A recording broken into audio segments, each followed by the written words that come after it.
guys, caramelize muna tayo ng sugar.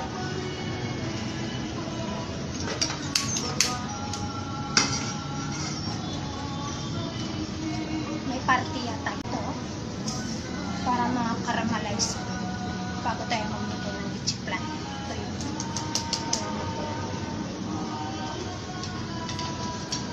Caramelize.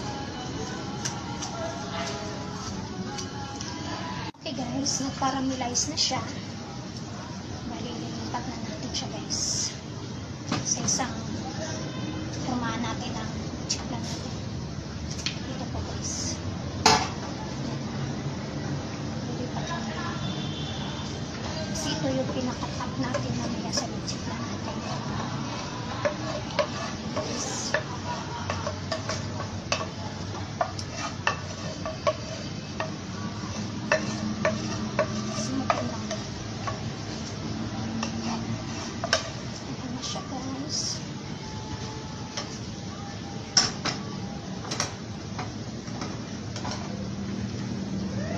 Siya guys, kakalat lang natin para ano na lahat malagyan.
Ayan na siya guys, ready to bake na siya.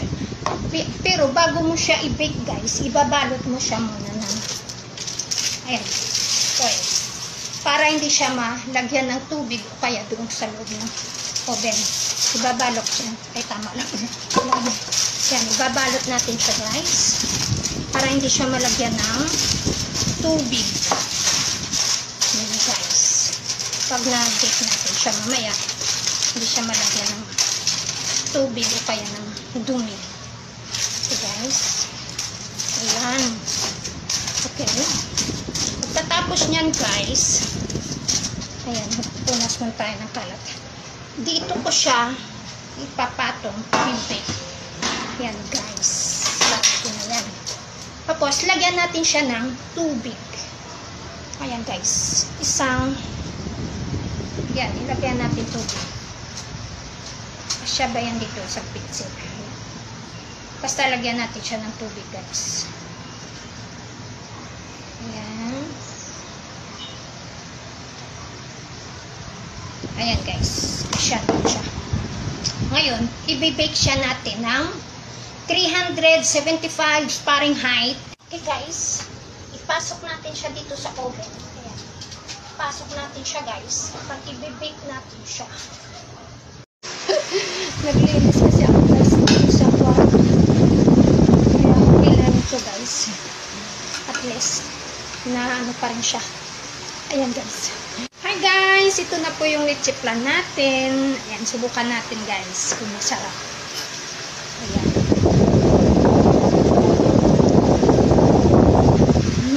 Sarap. Kahit ito yung ano, yung nakakaramel niya sa taas guys na tuyuon. Ayun, pero yung pinakaano niya na kunting ano lang siya. Dry, pero at least okay pa rin siya kayo. Basta tsura guys. Ayan, masarap talaga.